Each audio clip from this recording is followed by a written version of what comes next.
Hey, what's up, everyone? How's it going? Sorry for the low light situation. Now that I'm doing If You're Driving, Close Your Eyes, the podcast now with my old fanbite buddies John and Nikki, and there's a video component to that show. So I've been using the same webcam that I got at that job actually, like like 3 or 4 years ago, and it's not good. It's like a Razer Keo, but also just like my light situation in my apartment at night is just so low. I don't have like a pro setup or anything, and I don't know, I keep it dark in here usually. Um, and yeah, this is like a new setup. We'll see how this goes, but it's time to save the young men of America. It's get some jazz going. I was looking for royalty-free music, and I don't know if this will be the vibe. We might have to change it, but for now, this will do. Say her name and she appears. I believe in merit. Merit. Thank you, British voice bot, for rendering my name. Thank you, shit. Shit. I was trying to find that that picture of Aladdin, you know, where he's doing like the shit thing. Like I couldn't find it the other day. I tend to just search like something meme now, and because people just call everything a meme. I couldn't find it. Joe is Hungry has got the royalty-free music hookup. This I mean, we'll see. Maybe I'll get nailed. Maybe this will be it. This could be it. But yeah, so sorry if I'm like a little sweaty. I just got back from 1 hour of kickboxing and 1 hour of BJJ. My Wednesdays and Thursdays lately are just like 2 consecutive hours of gym, which is good. It's just I come back and I'm like, you know, didn't have time to take a shower before this, so I'm glad that there is no actually, thinking about it, if smell was transmissible through the internet, that would open up a lot of revenue avenues for perverts.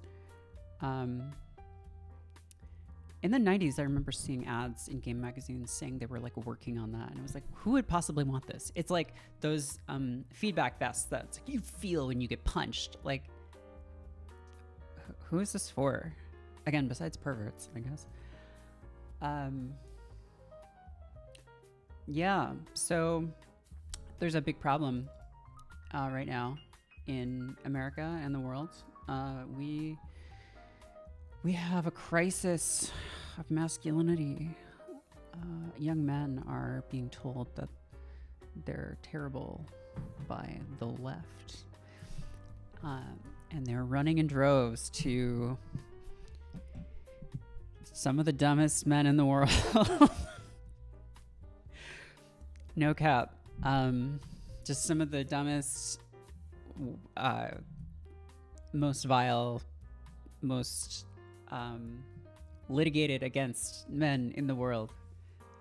And that's kind of a bummer. Like, this is sort of, okay, this is going to be funny, but just because it's funny doesn't mean it's a joke. But I was reading this piece that Jason Pargin wrote earlier this week, and he was basically asking, like, okay, well, why is every like self-help guy like that? Like, why are they all just like nightmare? Like, why are they right wing? Basically, right? From my perspective, nightmarish. And he basically came down on, and I think it's a little complicated. This isn't like entirely it, but his explanation was that broadly speaking, like left-leaning ideologies favor structural explanations for things. So, like they favor looking at, okay, well, why are people in certain situations? And a lot of that is because of the uneven distribution of life chances. So life chances is like this sociological concept, right? And it's like the example that I got when I was in college, when this concept was being explained to me, was like, okay, say you want to be an astronaut. That isn't like something that everyone in the world has an equal chance of doing, right? Like someone who was born in America in like a middle class home, or upper class, who can go to college, who can do all these things, it's a much higher chance of being an astronaut than someone who was born in poverty in the global south, right? Not to say it's impossible. It's just odds, right? It's all odds. Thank you, synarchism. Yeah, I mean, at the strong end, this is like a deterministic and fatalistic way of looking at things, because it's basically saying like, you know, if you're going to succeed or not is based on these fixed characteristics that you had at birth. And like, that's like, I'm not anyone who like knows me, like, yes, that stuff affects a lot of stuff. Like, I don't know. I'm not going to sit here and say like, oh, structural racism and sexism and all that shit isn't real, because there are like whole histories that, you know, shape all of this stuff. But the problem is that can be taken to this extreme online, where people, and I think this is actually something that people say more online than they do, like, I think it's mainly a social media thing. I don't think this is something that serious like thinkers or politicians really say so much, or social workers or anything. But there's like this thing where someone will offer a way to improve your life. You see this a lot in like mental health stuff. Like the thing of like, oh, one way to improve your mental health is to exercise regularly or to eat well. And by well, I don't know, whatever I mean. Like, you know, eat enough protein and eat vegetables and all this stuff. Don't eat so many processed foods. And the response that comes up to that a lot is, well, classism means that not everyone can do that.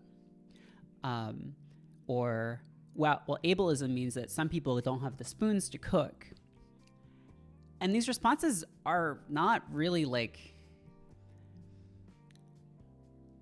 it's sort of like, okay, yeah, like, yes, and those things are still good. Like, those things are still good to do, and if you can do them, you should. And some people having barriers to doing those things doesn't make those things not useful strategies to improve your life. It means that we need to figure out how to make those things accessible to those people. And that's kind of where leftism comes in, of like, oh, there's a food desert in this area. Like, why are there no grocery stores in this area? Like, how do we get people to have access to fresh food?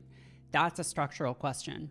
But sort of this comeback of like, well, some people need to use DoorDash is like, okay, but it's this from this mentality, the social media mentality of like wanting to win points, like win arguments, not actually like, and I think people get defensive too. And I certainly do this. Like, you know, if someone says like, oh yeah, you should be doing this, or I started doing this and I feel a lot better now, and you're not doing it, but you feel on some level like you should be, you want to say, well, I can't, or no, it's actually not helpful. But again, is that helping you?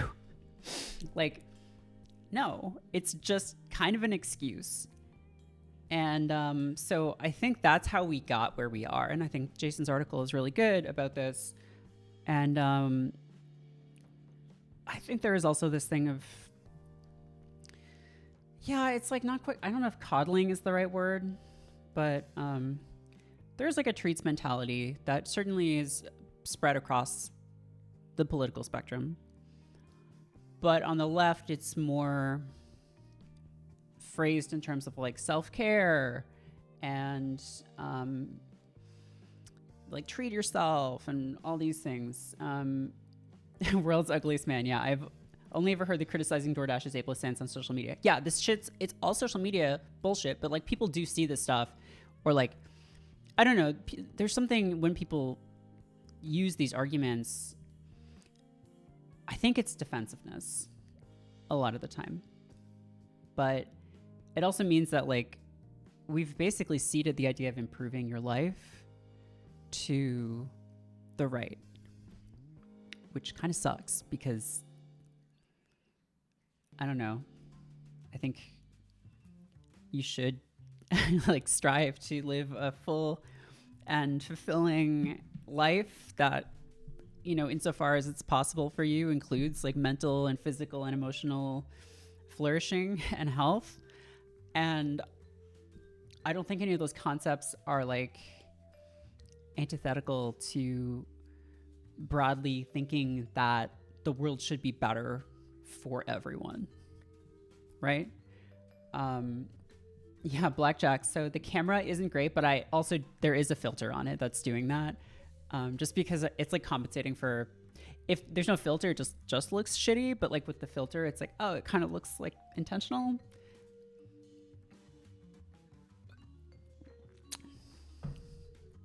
I mean, look, yeah, I'm not going to say like never order DoorDash. Whatever. It's, all these things are a matter of degree. Hi, Andrew Tate says high blood pressure is good. I think if your blood pressure gets high enough, you can shoot pressurized blood out of your eyeballs. So it's sort of like a shoot the moon situation, right? Like it's really bad up until a certain point, at which point you just win. And when you can do like the stingy eye ripper or whatever the fuck that's called, that kicks ass. So I'm for that. But like, it takes dedication to get to that point, right? Up until then, you want to like, you know, be careful with the blood pressure. Although you can go too low. I have like, not like medically low blood pressure, but if I get up too quickly, I'll get like the, you know, all the blood goes to my legs because it's not being pumped hard enough, I guess. And I'm just,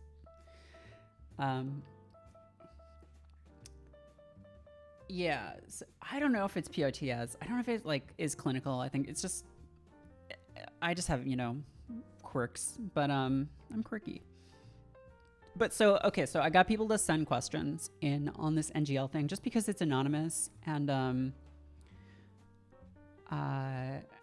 you know, people can ask stuff in chat too, but I thought it'd be also just nice to have some material going in.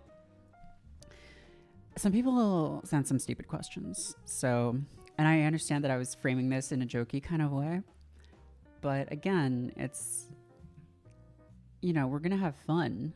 We're having fun here. But yeah, don't send me stupid questions. There are no stupid questions if they're earnest. Don't send me ironic questions is sort of the point. And now that I say that, I know that that's what's going to happen. But so I'm just going to find.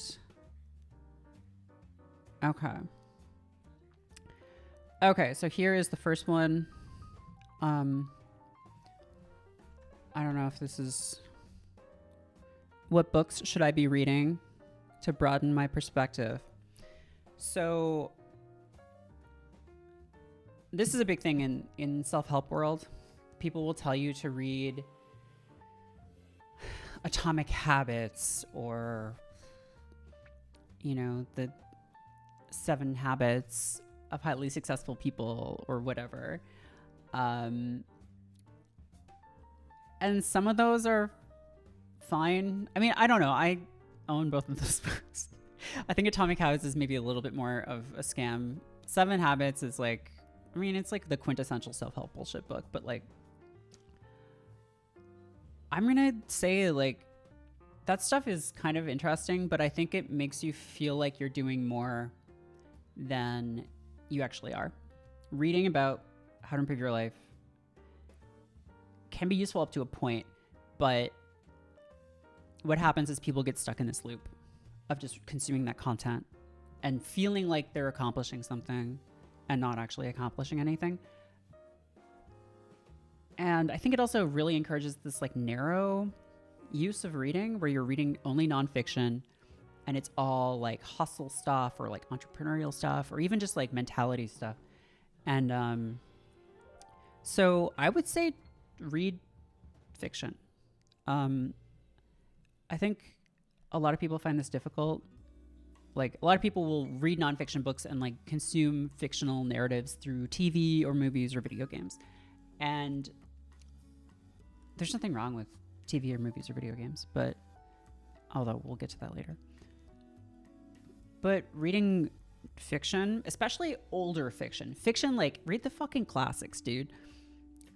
Because again, this is an area where there is this very shallow kind of like left criticism that's like, the classics are all just old dead white guys. First of all, not true. There are classics from all around the world. There is a Western canon for sure. But like, I read Moby Dick for the first time last year. That book is like unbelievable. It's so fucking good. Like, it's a long read. Like it took me a long time. I read every morning and it still took me a long ass time. But like Moby Dick, first of all, just a great story and told incredibly funny too. Like, I could talk about it for a long time, but I think one of the really cool things about reading the classics and reading older fiction is you see that like for all of the shit that you're dealing with and all of like the problems you have and like all of like the internal conflicts and stuff, people have been dealing with these same things for like literally as long as there have been human beings. Like it's really like, I don't know, again, there is sometimes this push of like, you know, I only want to read stuff where characters are like me. Like, I think that's a big mistake. You got to read stuff where characters aren't seemingly like you on the surface, but like what you're going to find is like the writing that has endured over like the decades and centuries is stuff that just like reaches people, you know, no matter who the protagonist is. I think it's just, yeah, really valuable to be like, oh yeah, okay, to step out of yourself for a second and be like, someone else was dealing with this like 500 years ago, or like, you know, 250 years ago, or like 20 years ago.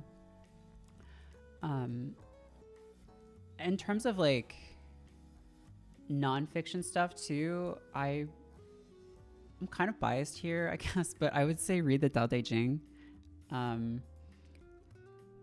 It's there's a bunch of different translations. I have the what's his name,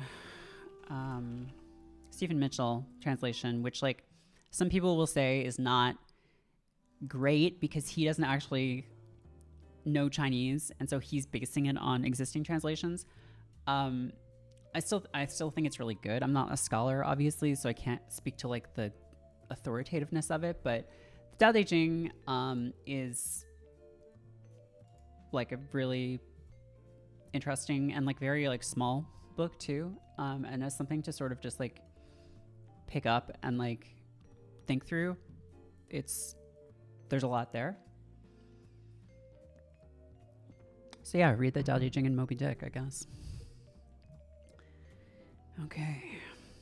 Yeah, people think Moby Dick is like this really hard book. It is long. I'll say that. It's long, and there are sections that are like in is it the Iliad where there's just a big part that's just fucking naming boats? Like there is some stuff like that, but it's very funny. Oh, Meditations also. Yeah, Meditations is like the go-to like stoic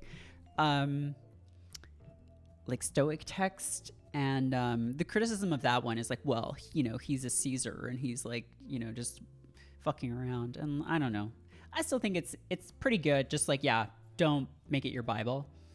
On that note too, like Montaigne is a guy who was reading all those classics and then sort of like invented the essay a few hundred years ago. And you can like read his collected essays. They're like there's a lot of them. There's also a book called How to Live a Life of Montaigne. That's pretty good. Okay. Let me see. Ooh. Okay. This one is tough. I just got dumped suddenly without warning as a total surprise to me. How can I move on effectively and balance heartbreak with understanding that it wouldn't have been a good relationship in the end?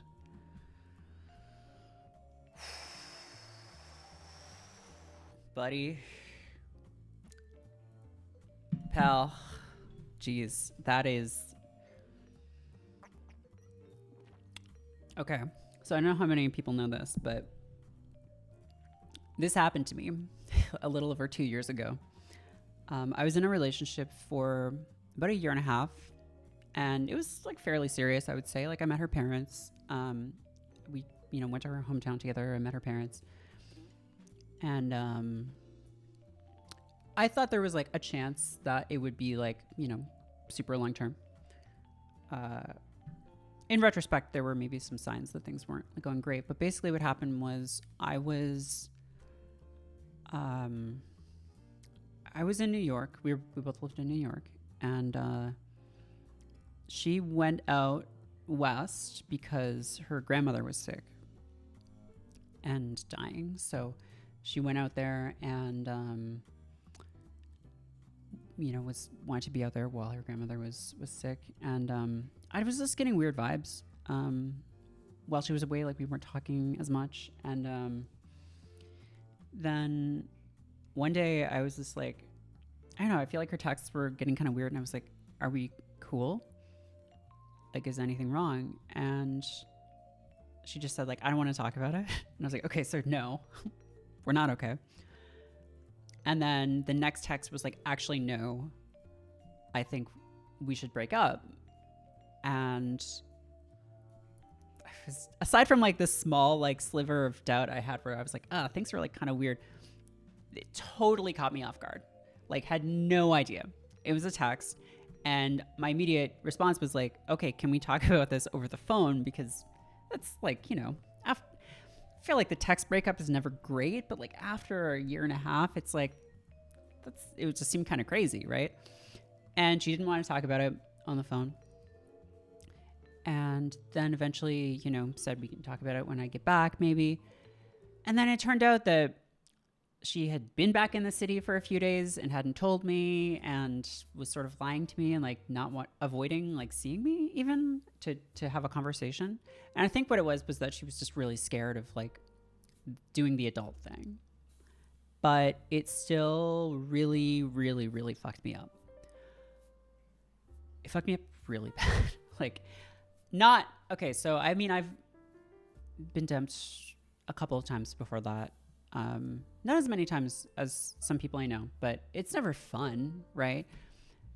This wasn't as catastrophic as the previous time, which was like 7 or 8 years ago. But it's still just, I just like lost a week to just like, for a few days, I just like could not do anything.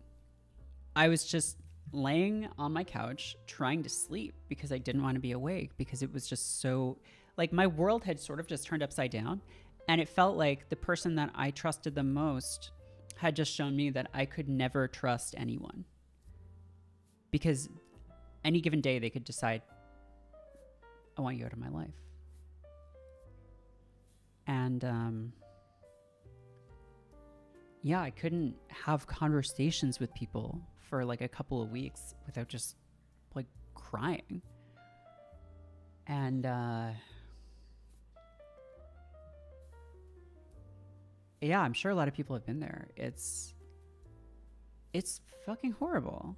And I still would have been distraught if I'd seen it coming, if she had done it in person. It still would have been horrible. But just the way it was done, I think, was like, there's no good way to break up with someone, but there are worse ways. And this was one of the worst ways. And yeah, it wasn't even like I could displace my feelings onto someone else, where like she was leaving me for someone that I knew of, so I could just hate that person instead. And so it just ate at me. And it ate at me like for a long time. Like, I was looking through some text the other day, and I realized a year after that happened, I was talking to a friend of mine being like, wow, I still feel like incredibly fucked up about this. And they were like, yeah, I mean, a year isn't really that long in a way. And I never spoke to her again. Like, there was never any like follow-up text of like, hey, like, I'm sorry for doing it this way, or like, you know, she blocked me on social media. I asked her friends what had happened, and none of them knew. So I think either, you know, she was cheating on me with someone, or just had enough. Like, you know, I don't know. I was dealing with some mental health stuff during the relationship, so that can be very difficult. So maybe she just had enough and hadn't wanted to say, I'm breaking up with you because you're depressed. And so did it this way while she was in a different location and like didn't have to talk to me and could avoid me. And I think she didn't have a ton of experience with relationships either. But it's crazy, like, to think, even now, sometimes it's been over 2 years and I'll still think sometimes like, wow, I had like a whole life. You know, I don't want to like exaggerate. It's like a year and a half. That's in some ways not that long. In some ways it is. But it's like, wow, I had like a life with this person that we were like figuring stuff out together. We like talked every day. We like, and that just disappeared instantly.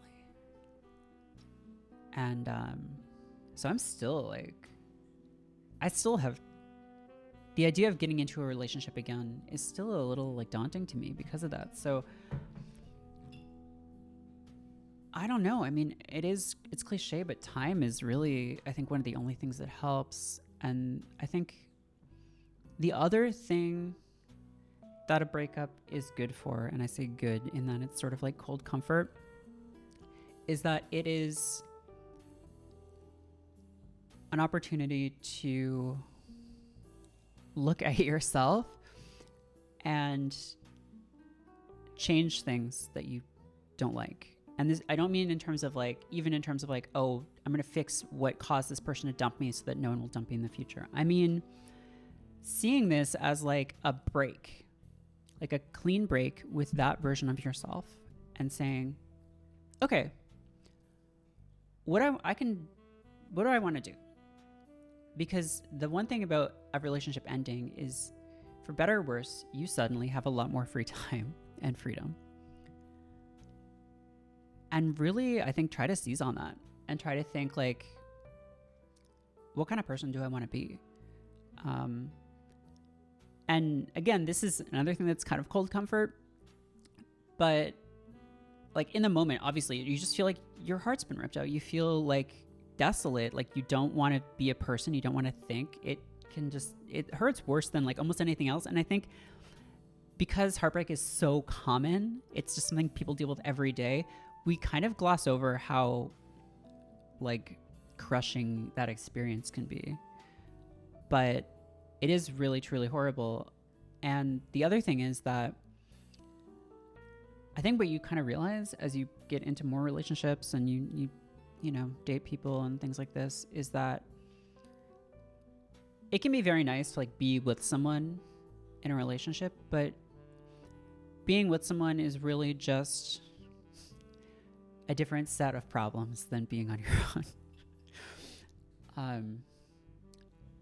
Like, it doesn't fix you. It doesn't fulfill you in this way that we believe that romantic relationships do. It's just a different way of being. And I'm really sorry, whoever asked this, that you're going through this right now. And I wish I could tell you that it's going to get better sooner rather than later. But I think just focusing on yourself, again, this stuff is kind of cliche, but focusing on yourself, focusing on your friends too, like rebuilding, because one thing that can happen when you get into a relationship is you kind of like burrow into it with this other person and you forget about all of the other relationships you have in your life, your family, your friends, all that stuff. And so trying to like refocus on those, I think can also be really helpful, or it was for me. So, you know, in time, I think it will get better, but for now, you know, you're in it, man. And yeah,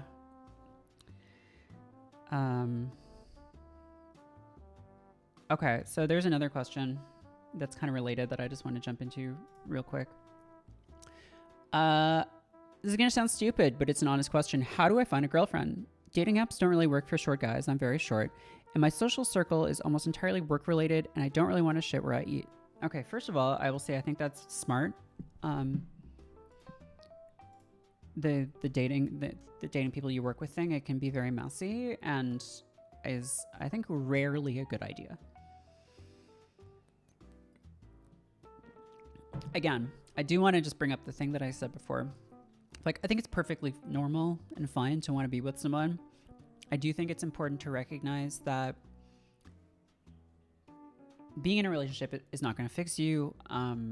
It is, again, you're trading your current set of problems for a new set of problems. Your current set of problems is that you're lonely. You're like maybe physically not gratified. You're anxious about the future and being alone as you get older. You're going to be trading that for a different set of problems, which is your life is now going to be, not just your choices, but the admixture of your choices and someone else's.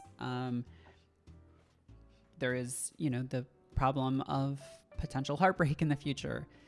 Although I don't think that's a good reason not to get into a relationship. So,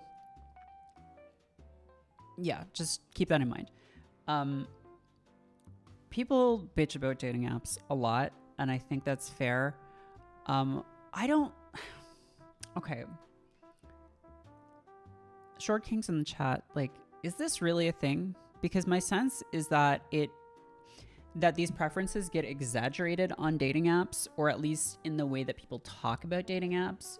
But I feel like it's not as much of a thing as people claim that it is. I saw there was a thing of Tinder added height filtering, and it's really stupid. I don't know. There are some people who care about this. I think people care about it less than we think. The other thing I will say is people think, oh, I want to meet someone, I'm going to go to a bar or a club. But some people do go to bars and clubs on their own to meet people. But for the most part, those are places that people go with friends. And sometimes they want to meet someone there. A lot of the time they are just out with friends. So it is kind of difficult to meet people in those places. What I would say is doing an activity outside of work where you're meeting people or doing some kind of group thing is going to be a lot more advantageous to you than just going out somewhere like that. Joining some kind of sports team or a club or a gym, doing gym classes or something. You're going to be talking to people and getting to know people. And I think there's just more opportunities there to meet people. The apps thing, I don't know, they suck. Everyone hates them, but we're stuck with them. So I think just the mistake that some people make with them is just going scattershot and treating it as a game where oh, I got a match. Okay, cool. I get my dopamine and now I don't really want to talk to this person. And so being a little bit more deliberate with those things, it sucks because I used to use OkCupid, and that was a great site before Match bought it and turned it into worse Tinder. And now when you log onto OkCupid, Match tries to funnel you. They're you've been selected, join match.com. Oh, selected. Wow, I must be very important. Yeah, Tinder or OkCupid, you used to also be able to search by enemy percentage, which was so cool. You could just see a guy halfway around the world who is just your fated rival. That kicked ass. You can't do that anymore though. So yeah, hobby groups, clubs, game nights, gym classes. Just get that FaceTime in. Get that FaceTime in, brother. Let's see what we've got. Also, that didn't sound stupid. That's a totally normal question that a lot of people have. Okay. Okay.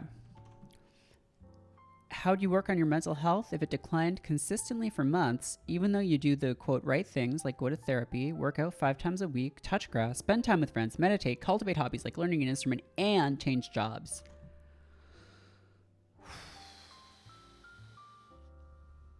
Might be time to explore medical pharmaceutical options if you have not already.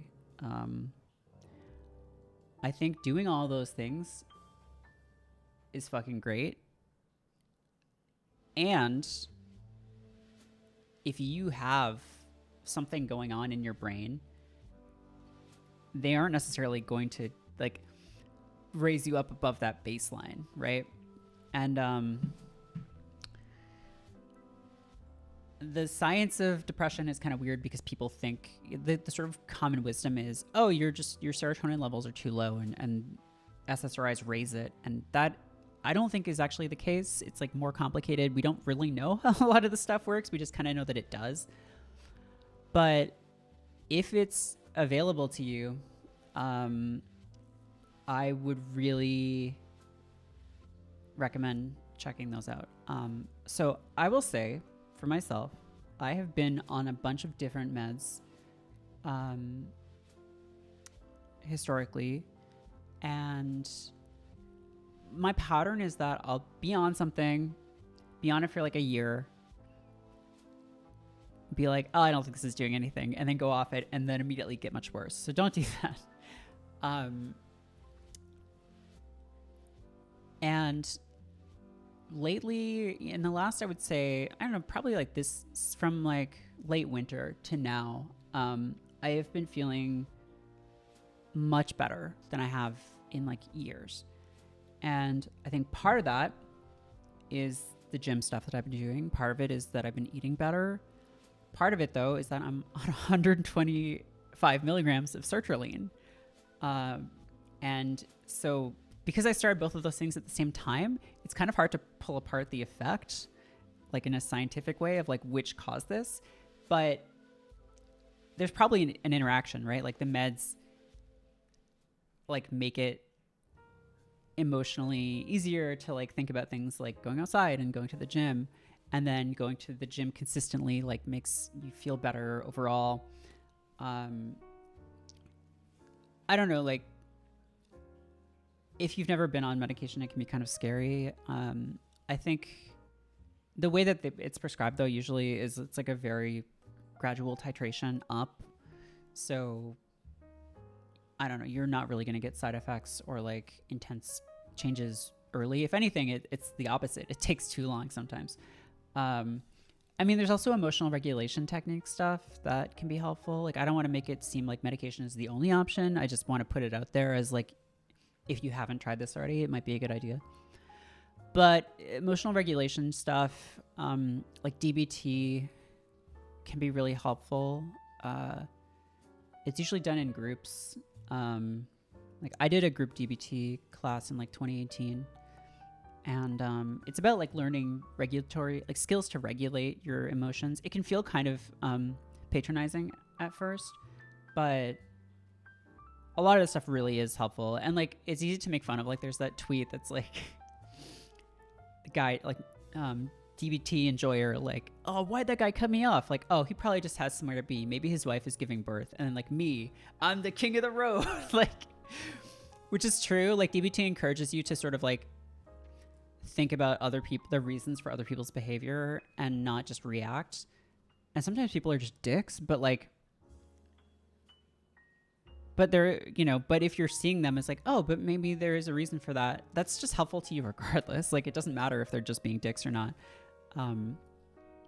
So yeah, I would say,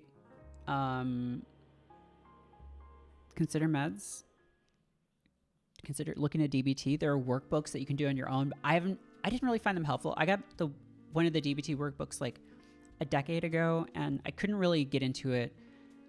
I find it's easier like in a group. DDT, yeah, do DDT. Children of thalidomide. The other thing is like there are non-prescription medical options. So the problem is they can be pretty expensive. They're not usually covered by insurance, but I did a TMS a couple of years ago. I was in like a study. TMS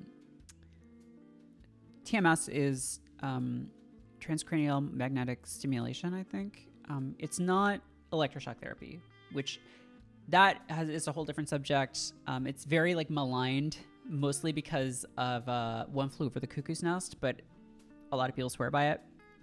TMS is basically they just like have this little thing that goes around your head and like it just like bursts like an electric magnetic current through your skull. And it just goes off like 10 times. And then you just do that like every day for a couple of weeks. It takes like 5 minutes. I don't think it really did anything for me. But again, I didn't pay for it. It was like a study. But it's, worth looking into. Some people say it really helped them. It depends on like what part of the brain they target too, I think. But it's kind of cool if nothing else. You get to like sit in this chair and then when they pulse the magnet through, you like feel your finger twitch. It's kind of neat. All right. What do we got? Okay.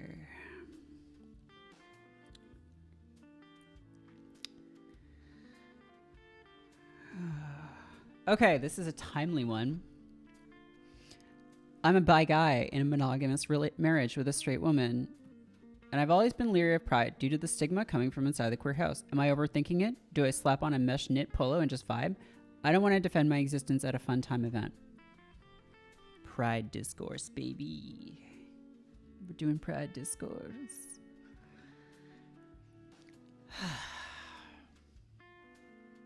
Nobody outside fucking cares why you're at Pride.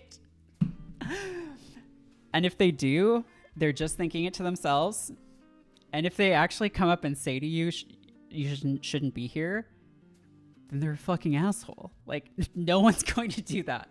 I get that there is this fear if you're like online, if you're like a bi person who is in a relationship that is like perceived as straight, and you see online like, bi people at Pride. No one fucking cares. Also, straight people go to Pride. Like, it's just a party. Straight people go there. So no one is going to give you shit. And if they do, that's crazy. Like, that's just like, I don't know. I think also at this point, probably like in this, like the current climate, I think probably anyone going to Prides, and I haven't been to like a Pride thing in like fucking forever. I'm just not a big parade person. I don't like being in the sun. Not beating vampire allegations, but I think at this point, people are probably glad for anyone coming out to Pride who are, even just like straight allies or whatever, because I don't know if you've seen what it's like out there. It's not great. Yeah, this is an online thing, right? Yeah, like people talk shit about this online constantly and no one cares. It just only exists online. I don't know. Maybe there are some situations where it's like, I guess if it was like a gay men's support group and you go and you're like, I want to talk about my wife, people might not be thrilled about that. That is like a very specific kind of scenario. But going to a space or an event that's just like, here, this is for LGBT people. Yeah, you belong there, dude. Get your ass to Pride. Get your ass to Pride. Oh, Total Recall. All right. What we got? Okay. How do I get started lifting? How do I choose a gym? Make a workout plan? Figure out my nutrition? It's tough, right? There's like a million different guides out there. and you could just plan stuff forever. Just go to the gym. Like, okay, so the first thing is, how do I choose a gym? Choose the gym that you are most likely to go to. Like, I would say the one that is closest to you. After that, like, you don't have to commit. Like, go to a gym, try it. If the vibes are bad, if it's creepy or damp, then go to a different gym. But yeah, I would say go to the one that's closest to you. Go to the one that you're most likely to go to for whatever reason, because the best workout for you is the one that you do. And I think people, again, I was talking earlier about the readings of self-help books and like getting into this pattern of like just consuming content about the thing. Creepy or wet. Okay, yeah, it wasn't damp, but it's been a while since I've seen it.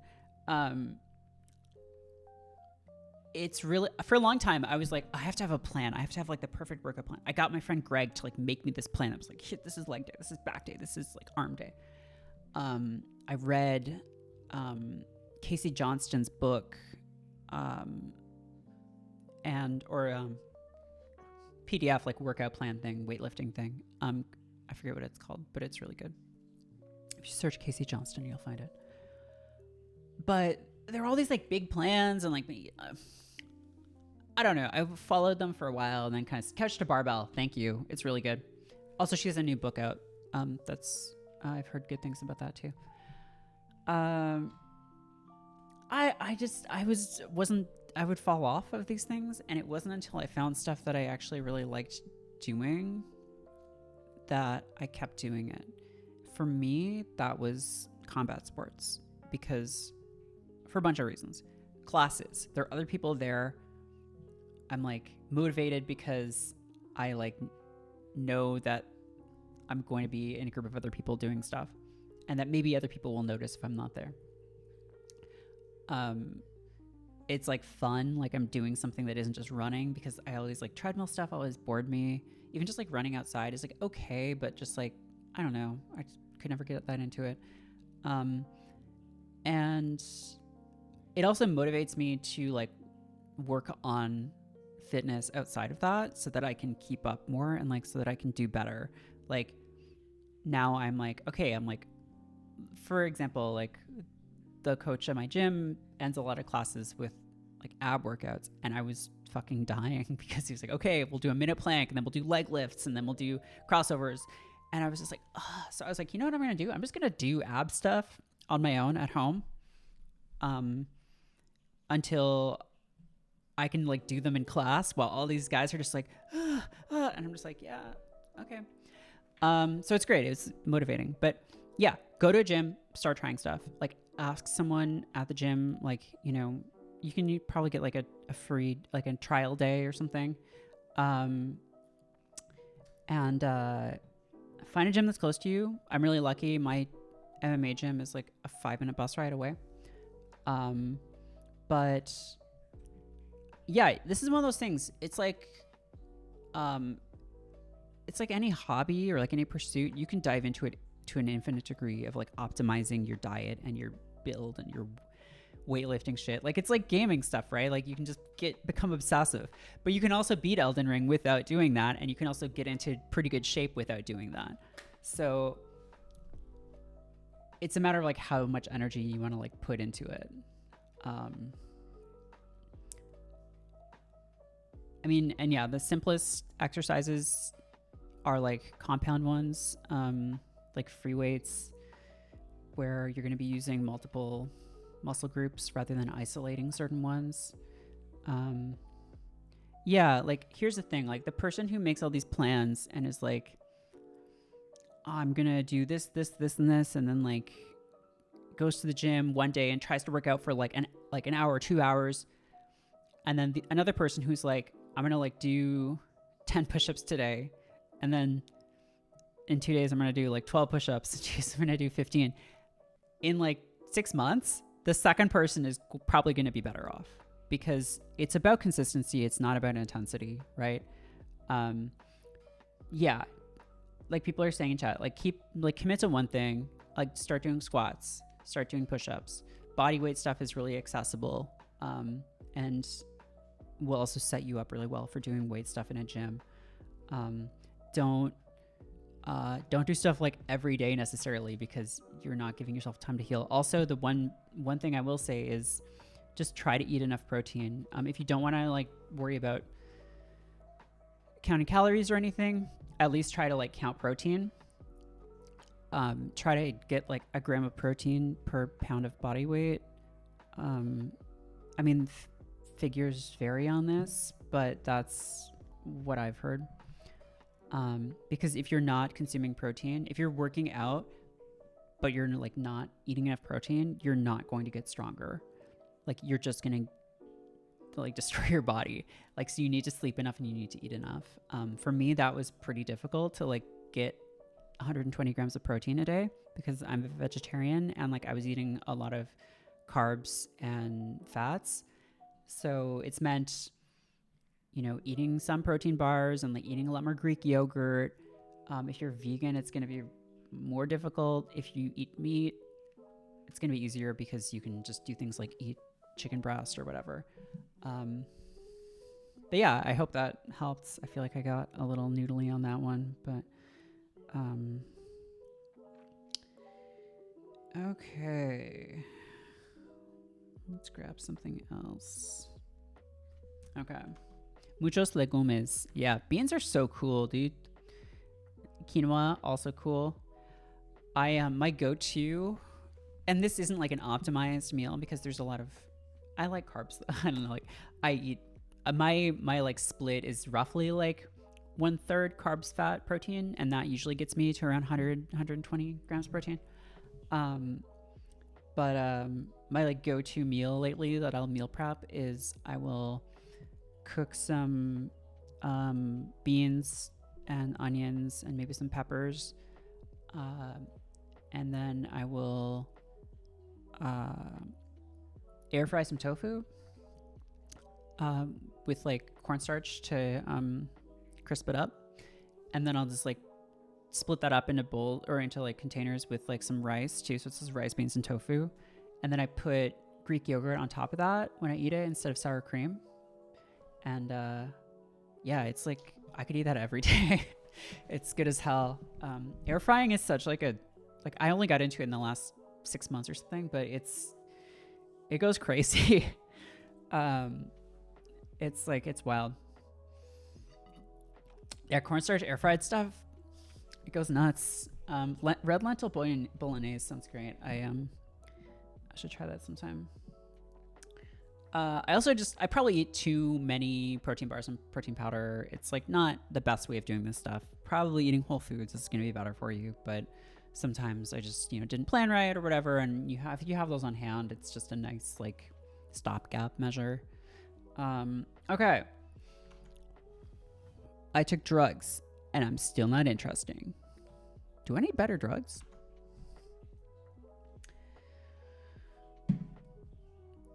Here's a secret.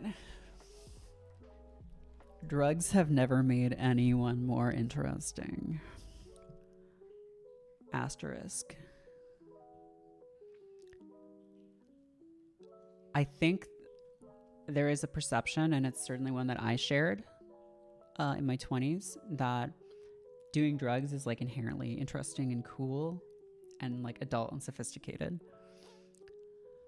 And I'm not talking about like weed here, because everyone at this point in many parts of the world, I guess North America at least, weed has become like almost like alcohol in terms of how normalized it is. But I'm talking about like harder drugs, right? The thing about most drugs is they actually make people less interesting because they shrink who you are as a person. Obviously, the biggest example here is cocaine, which basically makes you a person who wants more cocaine. And most people, when they are on cocaine, are really unbearable to be around. there's other stuff too. I mean, like that's the same is true of speed, and also speed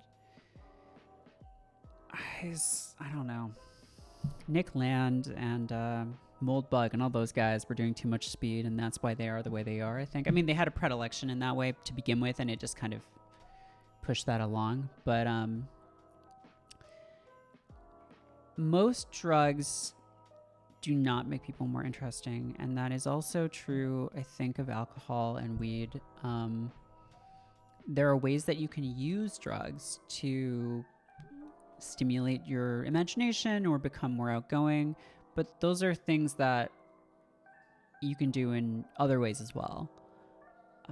And there's always the risk when you're taking a substance that is chemically addictive that you will become dependent on it. I tried cocaine once and I wanted to run for office right away. Great. Hell yeah.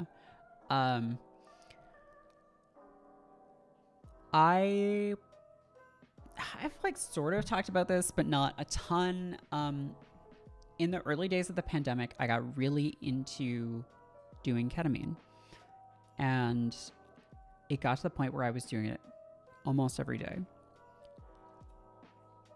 And at the time, it felt like it was kind of fun, and then it got kind of scary, and I was still doing it because I was just, it's not, ketamine isn't really like physically addictive in the same way as something like cocaine or heroin is, but psychologically for sure. And I don't entirely regret it. I think it was interesting in some ways, and useful in some ways. And certainly we were all grasping for anything we could in 2020 to kind of get us through that experience. But, like drugs and drug addiction are not glamorous or cool or interesting or fun. And interesting is maybe the best thing here, because like they're not. It's just boring. It's, you've narrowed your selfhood into someone who is dedicated to acquiring more of a substance. And that's pretty boring. Oh boy, that is a nightmare situation when you're like, let's do a big line and it's ketamine. There was a time when that was true of basically everything in New York, and people just were doing ketamine by accident, which is a nightmare. Okay, I said asterisk at the beginning of this because I think there are some drugs that have the potential to get you to think about your circumstances or the world in a different way. And here I'm mainly thinking about things that you don't do for like a rush or as like a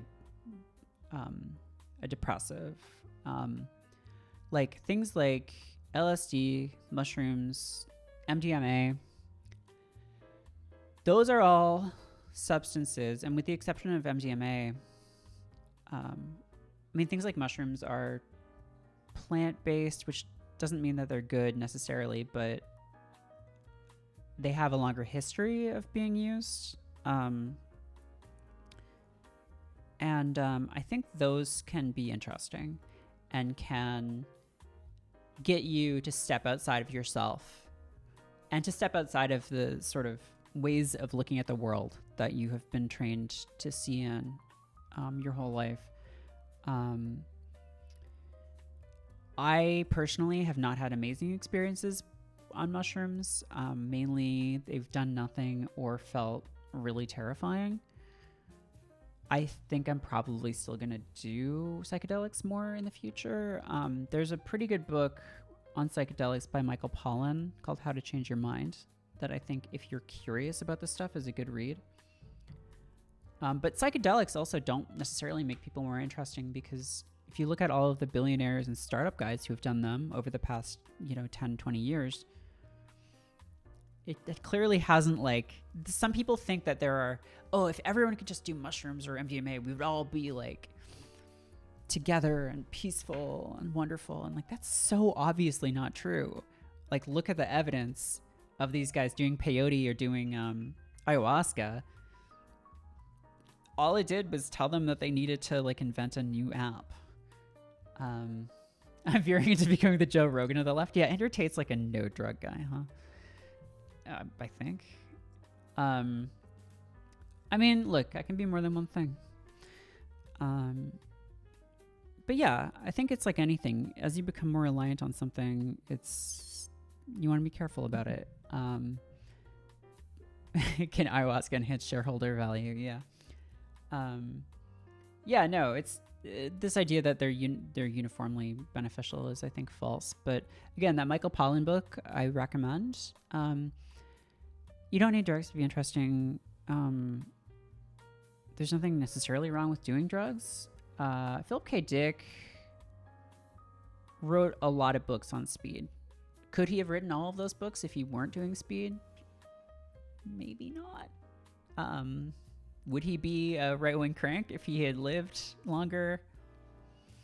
I've had this conversation a lot with my buddy who is like a big Philip K. Dick fan, and like maybe. Yeah, I think you want to be really careful with a lot of this stuff. But yeah, I'm sure you're perfectly interesting without drugs. And drugs are not going to make you more interesting if you're not. So yeah, just be careful out there, especially right now. Like fentanyl is everywhere, and it's rough out there. Okay, let me see. What do we got? How's everyone doing, by the way? Yeah, I love Philip K. Dick. I love what's his name? Horse Fat. It's been so long since I read Philip K. Dick books. Okay.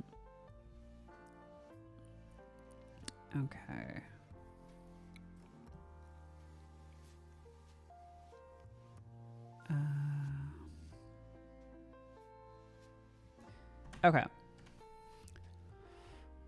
As a deeply anxious / highly autistic guy in his early 30s trying to figure out fitness, health / eating vegetables more, I've been interested in martial arts, but I figure it's not something I should look into until I get my shit together more. Is that thinking about it wrong?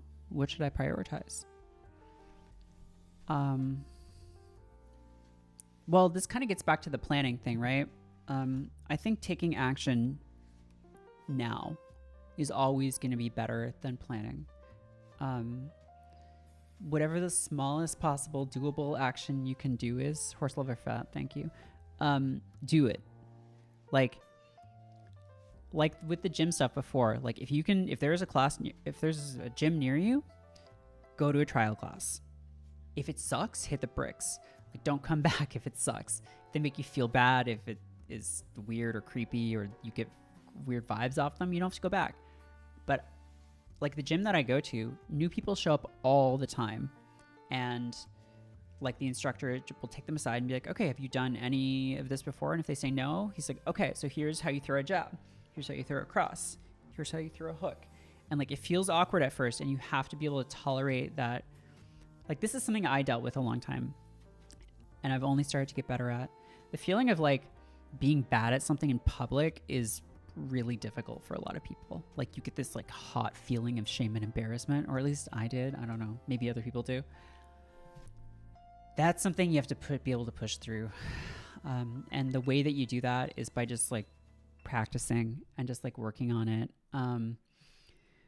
Like just doing it and building up those victories, building up those dubs, right? And doing it, getting out there. And so like, I think if you're saying, I want to do this, but I want to wait until I have this, no, do it now.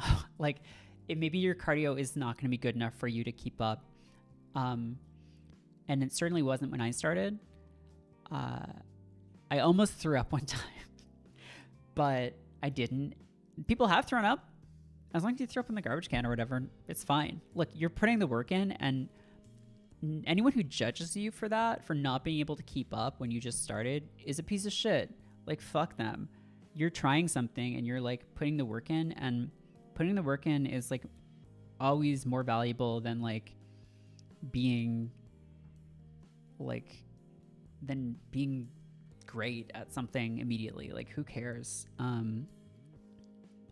I don't know. Like, I think it's more admirable to start from zero and like get better than it is to like show up to a class and be like, and know stuff already, or like be in great shape already. Not that there's anything wrong with like learning a new skill when you're, you know, if you're like already in shape and you go to kickboxing, fine, that's fine.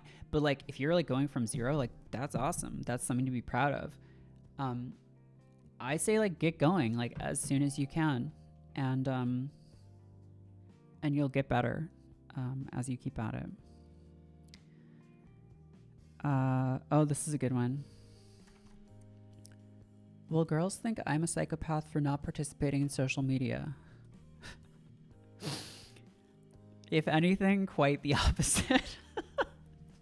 Like, the number of people that I talk to who are like, wow, like I'm, you know, dating someone and they're not online at all. It's like, and that's like a big plus. For a certain kind of person, it will be seen as weird if you're not. And maybe they're going to want to talk to you about like drama online or something. But like, I feel like that is not that many people. Like, I don't know. When two people are very online and they're in a relationship, they can get into this like weird cycle of being like, oh my God, did you see what this person said? Yeah. Did you? And it's like, you're not talking about real people. Like, you're talking about people who are in the phone. So like, I wouldn't worry about it. There are plenty of people who aren't online. I don't know. If you don't want to do it, don't do it. Like, yeah, my friend LB, my friend and co-writer and colleague LB, their husband is like not online at all. And sometimes they share stuff with him of like, oh, this guy did this. And he's just like, oh, okay. So yeah, like, definitely don't get into social media for the purpose of dating. Like that would be bad. If it doesn't have its hooks in you already, then count yourself among the blessed and just like chase your best life, man.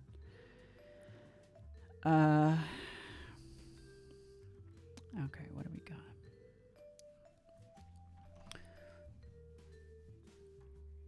What should the diet of a healthy young man look like? We talked a little about this before, but I mean, and there's big vogue right now for protein. Like all these brands are coming out with like high protein versions of stuff. Like I see ads for like high protein Greek yogurt on TV. Yeah, exclusively white monsters and raw steak. I think the issue with the kind of typical American diet is that it is very carb heavy and to some extent very fat heavy too. And you need carbs and fats, buddy. Like your brain runs on glucose. You need carbs. You need fat too. But especially if you're trying to build muscle, if you're trying to be more active, protein is your friend. Because first of all, you need it to build muscle. And second, it's going to keep you feeling more satiated for longer because it takes longer to break down. Yeah, bread is like everywhere in America.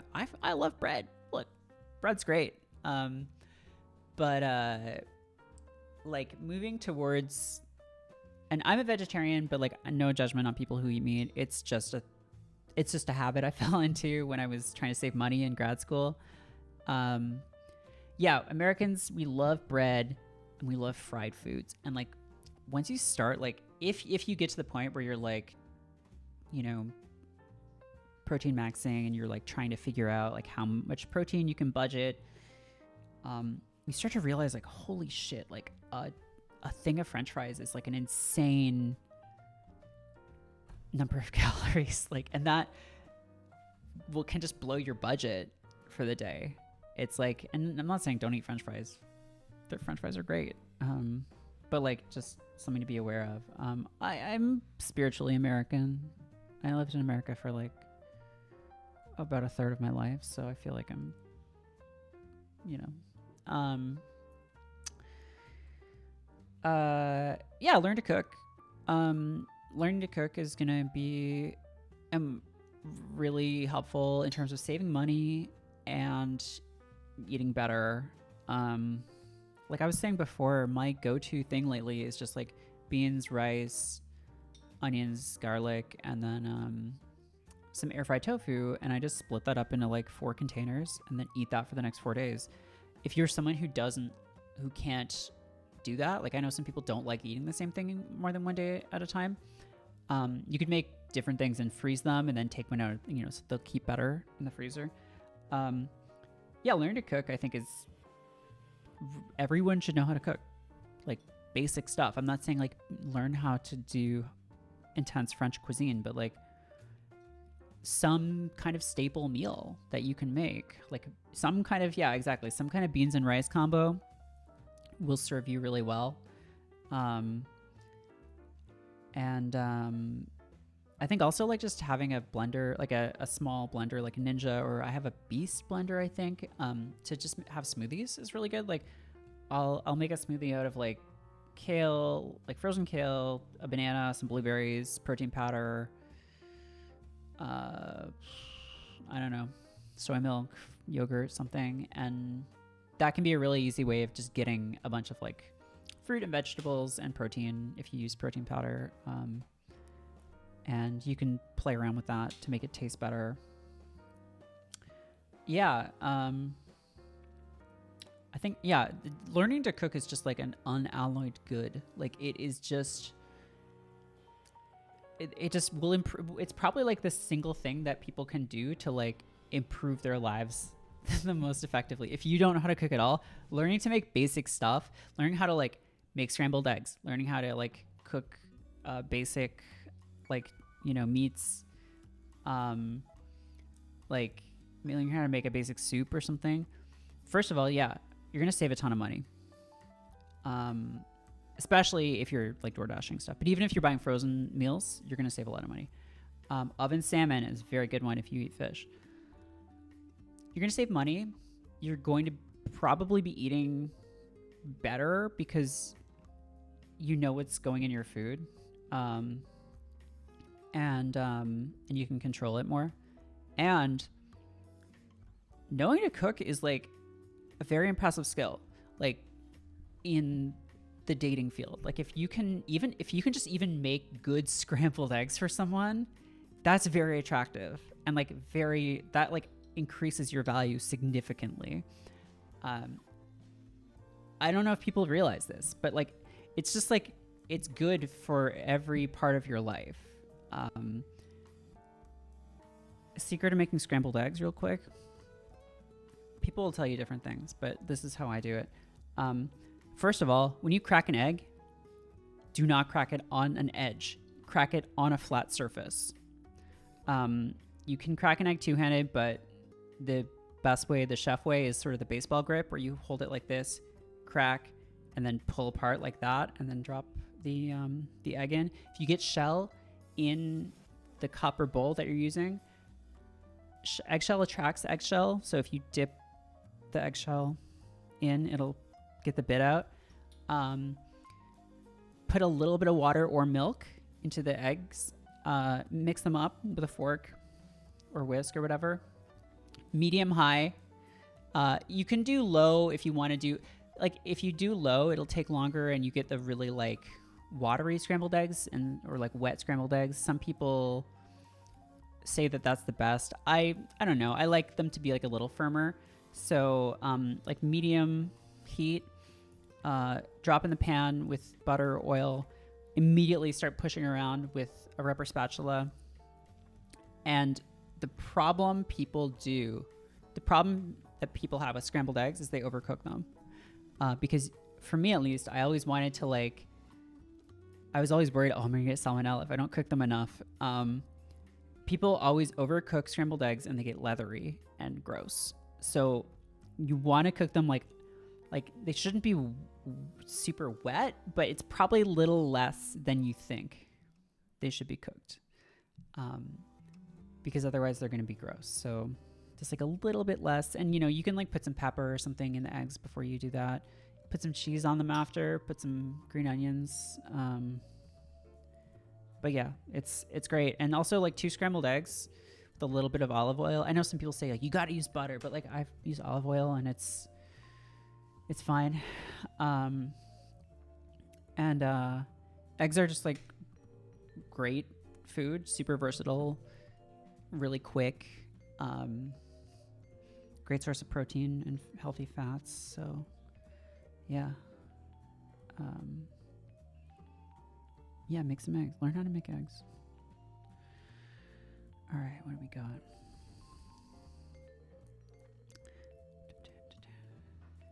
Food keeps cooking after you take it off the heat. Always stop a little earlier than you think. Yeah, exactly. Yeah, because the pan's still hot. The eggs are still cooking. Yeah, the problem with eggs right now is if you're in the States, they're expensive. So, I'm one of those olive oil on vanilla ice cream people. I've never had that. I did have olive oil flavored ice cream or gelato once. It was pretty good.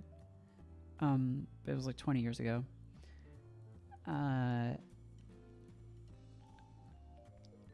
With sea salt? Oh, that sounds good as hell. Okay, what do we got?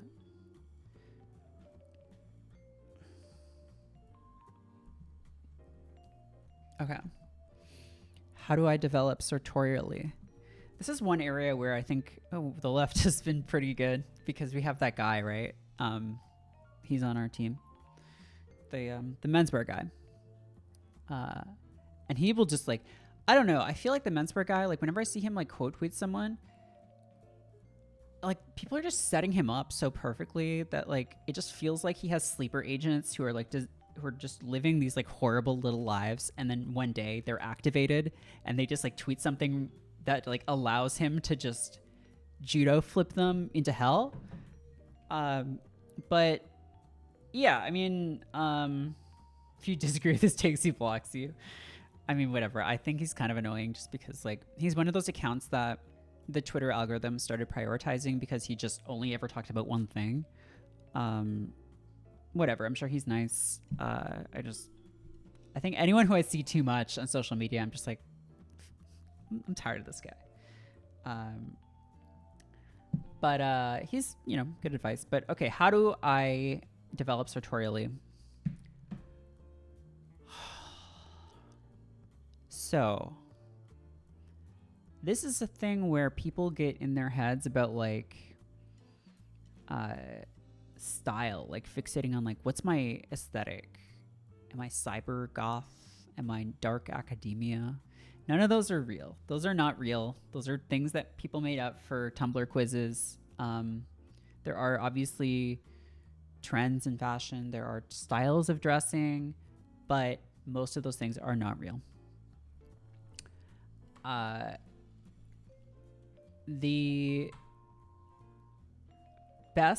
The easiest things that you can do are figure out your general body shape and how clothes hang on your body, and how to emphasize, shapes that work for you and de-emphasize ones that don't.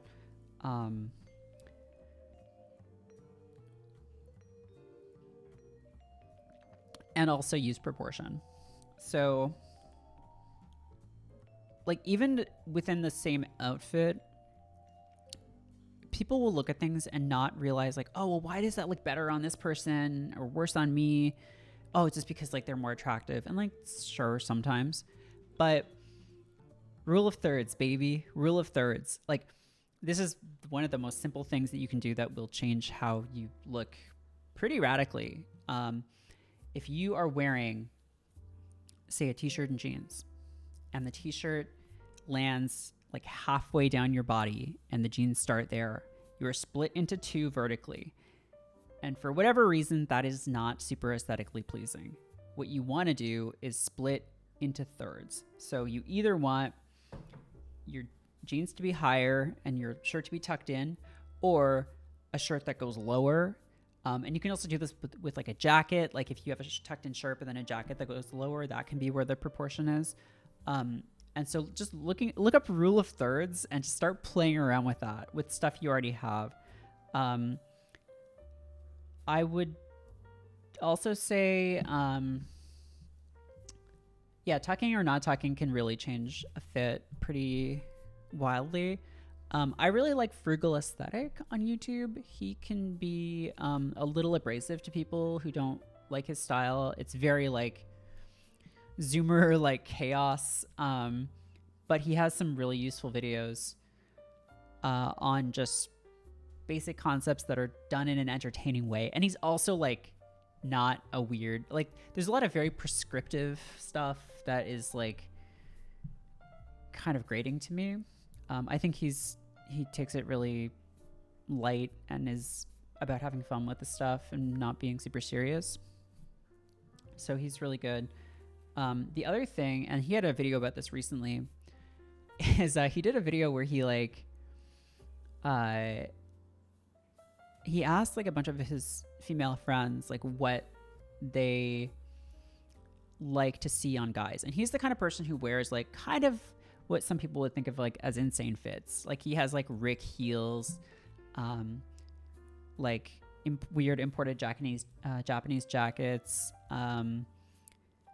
like a lot of like chrome heart style like jewelry. So he's sort of like, you know, maximalist in a way.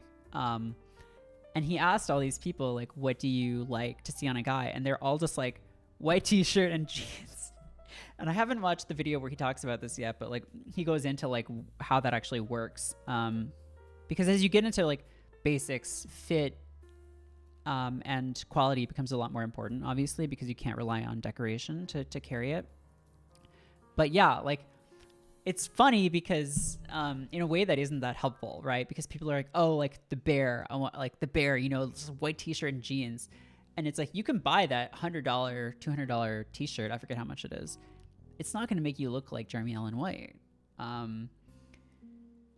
Like, to some extent, this is just like a, you know, a hot person privilege thing of like, you know, you look better in basics, but having stuff that is like, that sits well on you, that drapes well, is still gonna make you look better. So yeah, I don't know. Start with Frugal Aesthetic. I think he's great. And then yeah, start thinking about proportion and you know, like think about how you want to look. But the other big thing about this is like, I think a lot of people go into this, and I'm guilty of this too.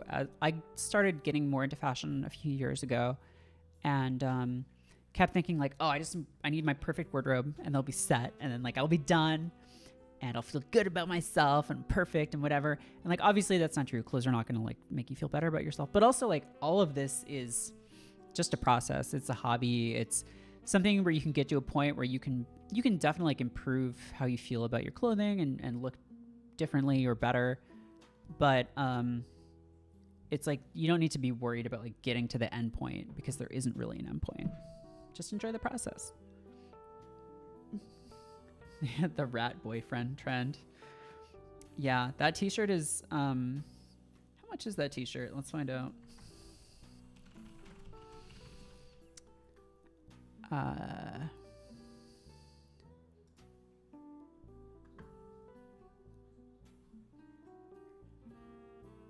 think it's like $100.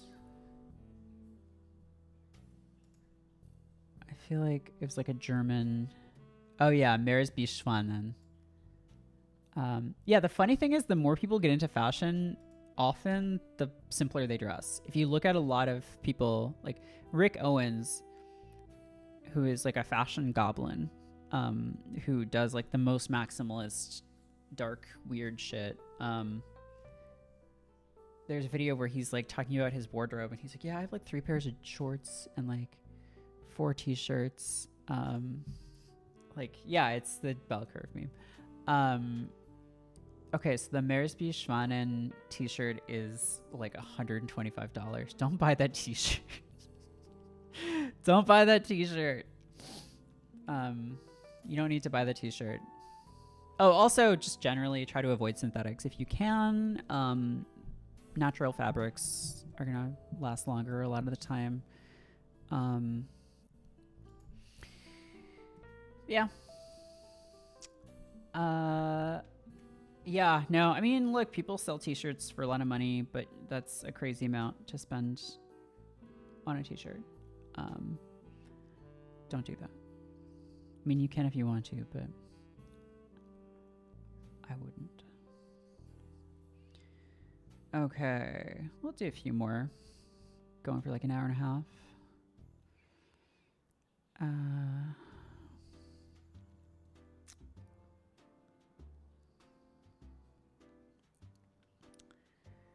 Okay. How do I justify being a good and virtuous man when it seems like the worst people are increasingly rewarded with success? Also, what dedicated ab work do you do? Okay, we'll do the ab stuff first. I don't know. I started doing like reverse crunches for a while. I haven't been doing as much of those lately. The thing about abs that people forget is like abs are just muscles like anything else, right? So if you're like, if you want to like build your biceps or whatever, you're not just gonna do like 100 like 5-pound reps, right? It just doesn't work that way. All muscle growth is based on like pushing to the point of failure. So you need to be doing stuff that's like hard for you to do. If you're just like burning through like 100, I mean, to some extent it's useful, but like I'm far from an expert on this stuff, but like lower rep, higher intensity seems to be the way to go with a lot of these things.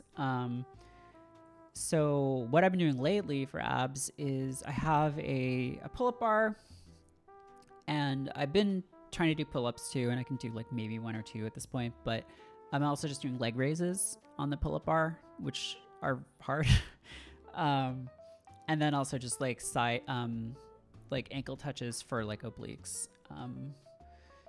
So yeah, just anything that's like weighted is gonna be, whether it's body weight or you're actually like holding a weight, is gonna be better. But that's the ab stuff. I also, the other thing about abs, okay, I just real quick sidebar on abs. If you want abs, to some extent it's genetic. I mean, everyone has abdominal muscles. They're just part of your body. To make them visible, it's like there's the constant debate, right, of are abs made in the gym or the kitchen? And the answer is kind of both. You can get stronger and more prominent abs by taxing your abdominal muscles and letting them grow back stronger and bigger. At the same time, you need a lower body fat percentage for that to show, for it to be visible. So like when you see guys in Marvel movies, first of all, they're on gear. Like they're, you know, they're on steroids. It's just how it is. Second, they're cutting like fucking crazy for that shoot. They do not look like that most of the time. They're so dehydrated. Yeah, they're cutting water weight like crazy. If you look at like Wolverine 20 years ago, like the same guy versus today, it's like the arms race of jackedness is really scary. Another sidebar within the sidebar, like most women are not attracted to that. Like that is like for the boys. If you want to do that for the boys, fine, but like don't be under the illusion that that getting like an insanely cut body is going to make you more attractive to women, because there was that viral post about that a couple months ago. It's not going to. It's crazy unhealthy to do that, but you can get visible abs without getting to that point. It's just a matter of getting your body fat percentage down, which means being at a calorie deficit until your body goes through more of your fat stores. And some people store more fat in their belly, some people store more fat in other parts of their body. So, you know, results may vary. I've weighed like about 135 pounds since high school, and when I started doing a calorie deficit, and like of not a big one, like 10% or 15%, I think, Like, also 135 pounds is like a totally fine weight to be at 5'7". Like, it's not a problem, and that's a whole other subject. But I was just like, as an experiment, I was like, I want to see if I can get visible abs. And so I was eating at a calorie deficit using like a tracker, and got down to about 125, which is where I am now. And they're definitely more visible. And to some extent, you can do that. Like, that is going to make them more visible, even if you don't work out on them. Because they're already there. You're just making them, you're just getting hypertrophy by doing ab work. So, okay, we're exiting the ab sidebar. What was the main question? Oh, how do I justify being a good and virtuous man when it seems like the worst people are increasingly rewarded with success? Yeah, I mean, that's real, right? I mean, it's sort of always been the case, but I don't know. How about, like, maybe don't. Maybe just fucking see what it's like to be evil, dude. Just, like, go full evil and see how that feels. Can you live with yourself if you are doing that? Like, you're saying, oh, I have to try to justify being good and not being evil. Try being evil for a while. Like, see how that tastes. Like, maybe you, I don't know, like, you might actually not like it. You might not find that being greedy or vindictive or venal person is something you want to be. Like, don't kill people, obviously, but if you're just talking about, like, trying to pursue money at the expense, or like to enrich yourself at other people's expense, I don't know, do like a little small scale versions of that. See how that feels.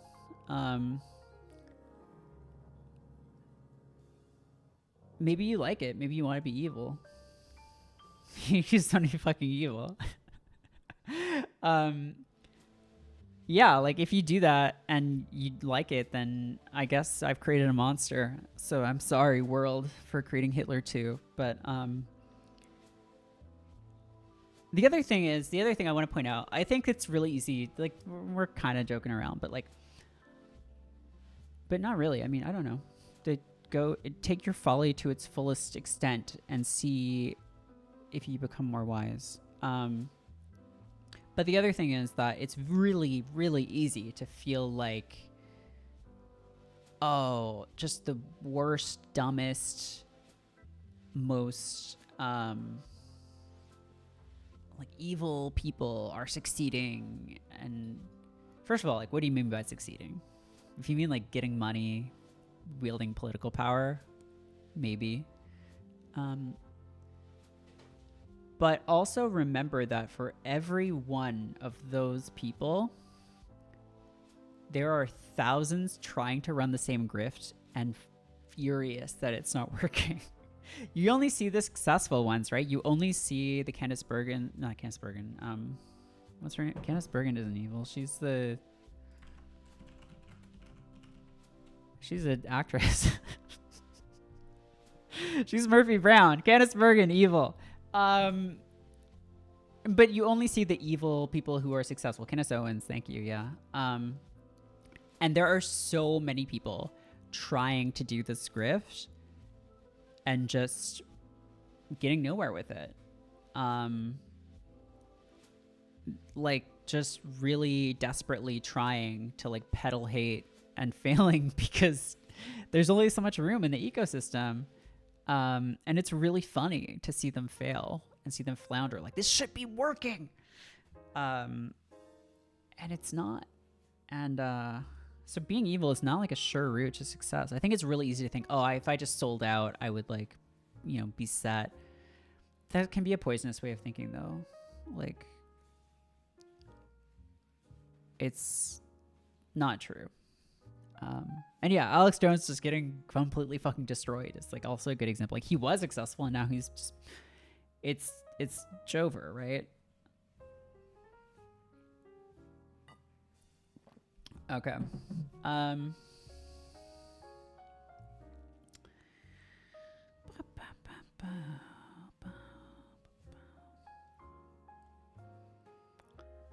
What do we got?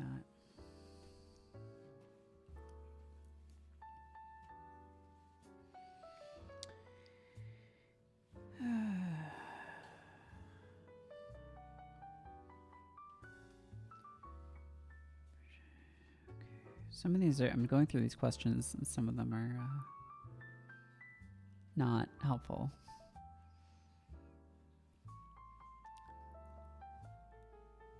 Like, what's on a sandwich that would be named after you? I mean, that's not really.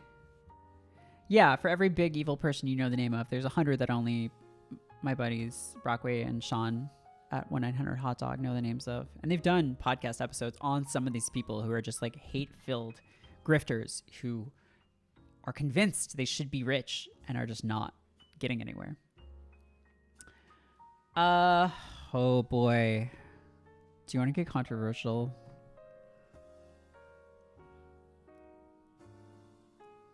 Should we get controversial? I don't know. I don't know if we're ready for this. You guys might not like it.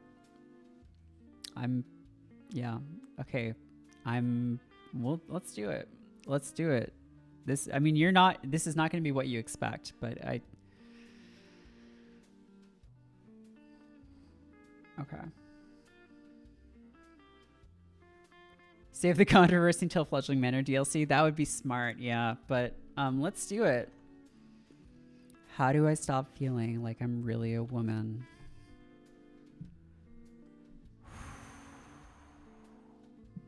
I already told some guy to just be evil. That's true. Okay. So.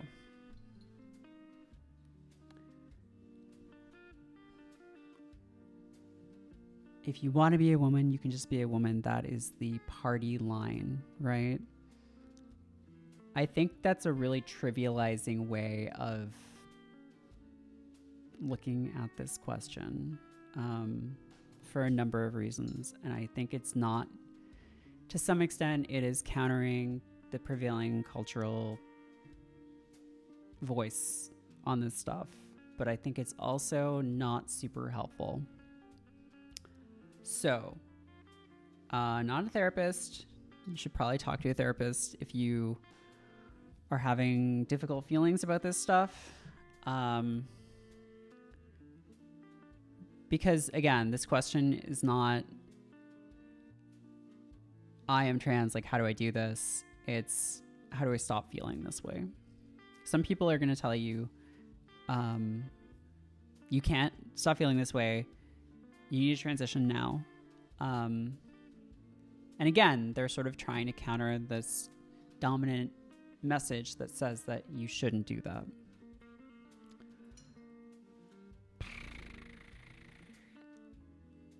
I think you should ask yourself why you feel that way. Because transitioning is not going to fix you necessarily. It may solve some of your problems, but it will give you a lot of new ones. And when people say, you can just do this, I think it really trivializes the fact that even like outside of the current political moment, people are like potentially losing their jobs, their families, their relationships, all this stuff. And like, in some cases, yeah, it's worth sacrificing those things. But you should be ready for the possibility that you will be sacrificing those things. And you need to make a conscious decision to say, like, I am willing to do that, to do this thing. That it's that important to me. It's not just some like breezy thing, like that's just silly and fun because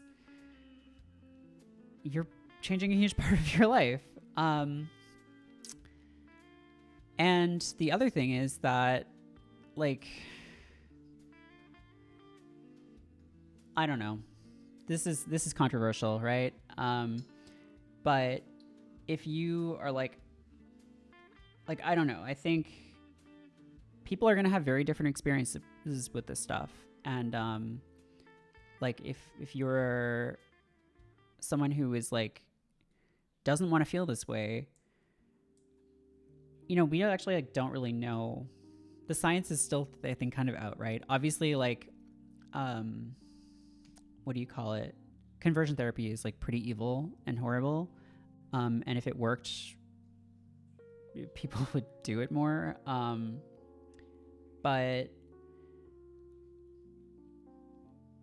like, you just have to be willing to look at the reality of the situation, which is not as flowery and I'm saying this as someone who has like a really great life, but like the kind of image that people put forward on Reddit and Tumblr and places like that is like kind of papers over a lot of stuff. And yeah, it is hard to answer this question to an anonymous person and everything, but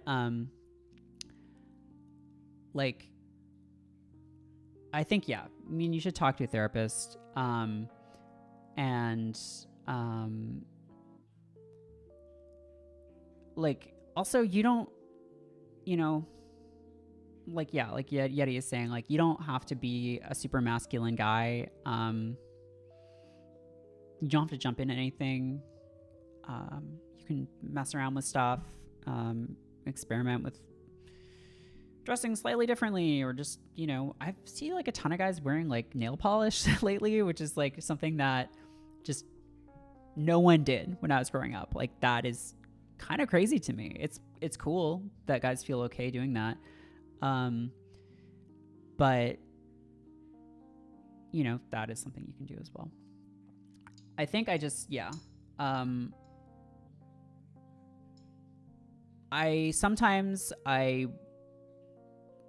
worry, maybe this is a completely unfounded worry and I'm like so out of touch and like I'm open to that possibility, but like I worry that we have sort of like been like, yeah, everyone should, you know, if you ever feel at all like you would be happier as a different gender, then you should immediately transition. And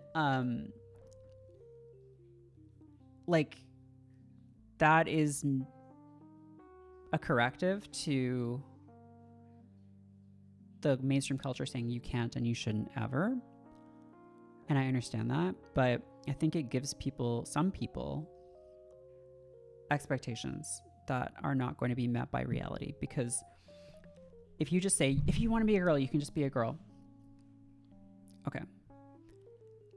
If someone really wants to be like Italian and is like, I'm going to be Italian.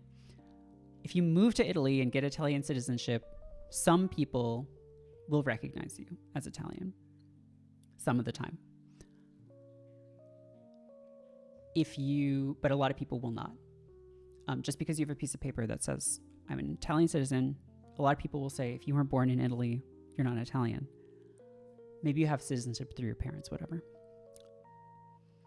If you live in Italy for longer periods of time, if you learn Italian, if you learn about Italian culture, more and more people will probably see you as Italian.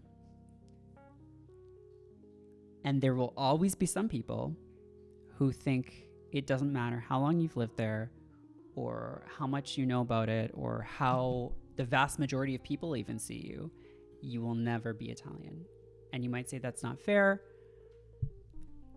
And it isn't, but many things aren't. And just kind of like, I don't know, not wanting to scare people, but like just being aware of this stuff. And some, you know, it's just like, I think also just like, it's not like, it's useful to sort of think about your identity, but again, like, people don't see identity. And it takes work to change how you're perceived by other people, which isn't a reason not to do something. It's just, we get so in our heads, like being online too, again, getting back to the original part of the stream, which was like all of the crazy shit people say online and like how so many of those arguments don't really matter in reality. People don't see identity No one is thinking about other people's identities basically ever, because we're so wrapped up in ourselves. And I think online, and the way that that textual language, and to some extent pictures, but mostly text, shapes internet culture, has convinced people that like that identity is like the main way that people interact, and it just isn't.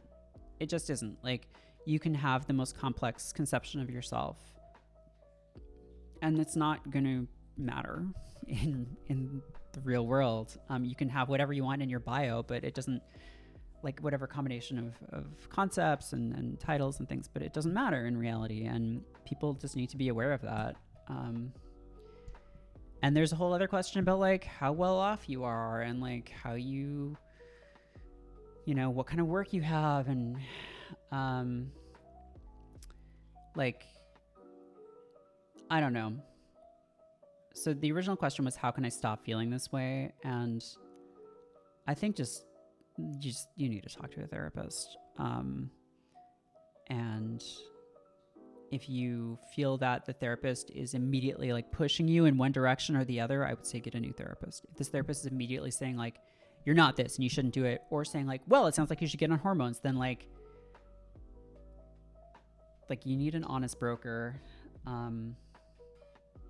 And I don't know you well enough to say anything. If you ask on Reddit or Tumblr, people will just say you should transition immediately. And I just don't think that's true for everybody. So yeah, that was my controversial, my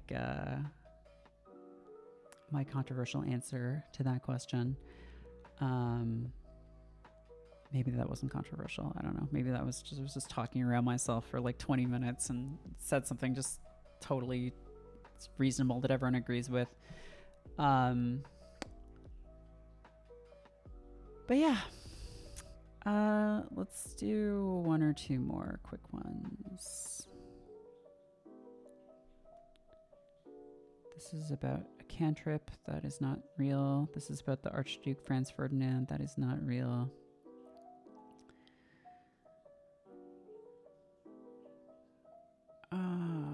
Fuck, marry, kill, Bigfoot, Wolfman, Mothman. Okay, guys, come on.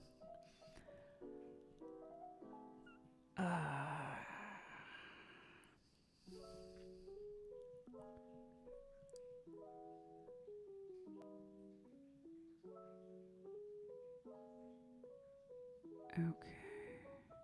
There's so many bullshit questions here.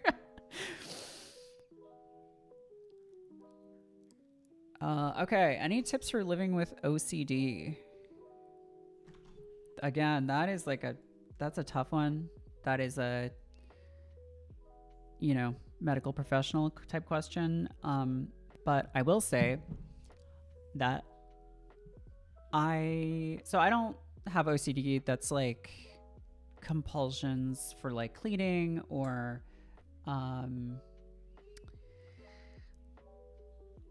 like numerical rituals or anything. But I do have BDD, which is a type of OCD. It's, compulsive, like in its worst cases, it's about like compulsive checking of appearance, obsessive ruminations on appearance. And it's definitely gotten significantly better since I upped my my medication. The thing about OCD and BDD is that they often respond to SSRIs. You just need to be on like a much higher dose.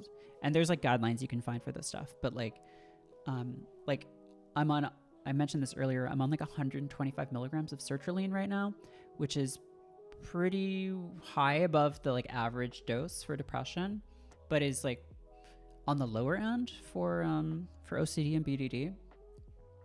So yeah, I feel you. Having these like thoughts that just like that you can't stop thinking about, having these compulsions that you like feel like they're controlling your life is horrible. And it's not something that people talk about. OCD is like kind of like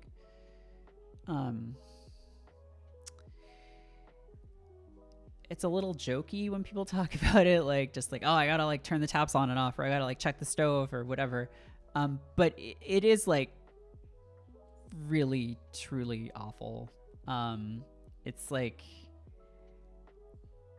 it just feels like your life is like being controlled by this thing, and it's like a neurological thing, right? Like there are pathways in your brain that are just like not firing correctly, that are just like you have these grooves that you've run into and you just keep going back and forth in them, and it is like has been one of like the biggest difficulties in my life, and it's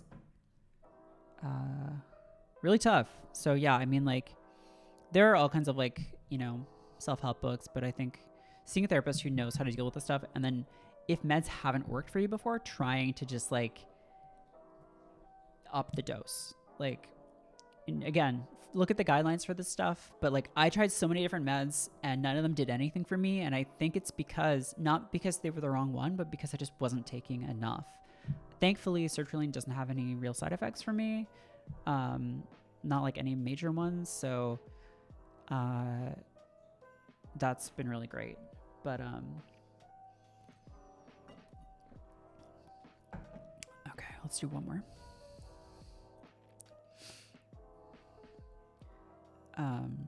Yeah, if you guys aren't following already, that would be great. I just hit 3,000 followers, which is really cool. And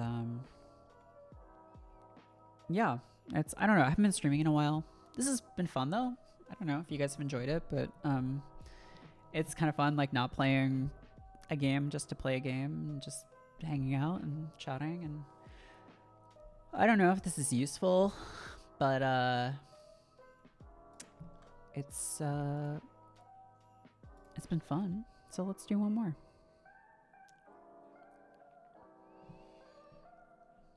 I could find some other royalty-free music too. Okay. Okay. Last one. What can I do to calm myself down when I'm angry? So, I think this applies to anger, sadness, like any kind of like extreme emotion that is like, feels like it's driving you, or just like making you incapable of doing anything else. So DBT covers a lot of this stuff. I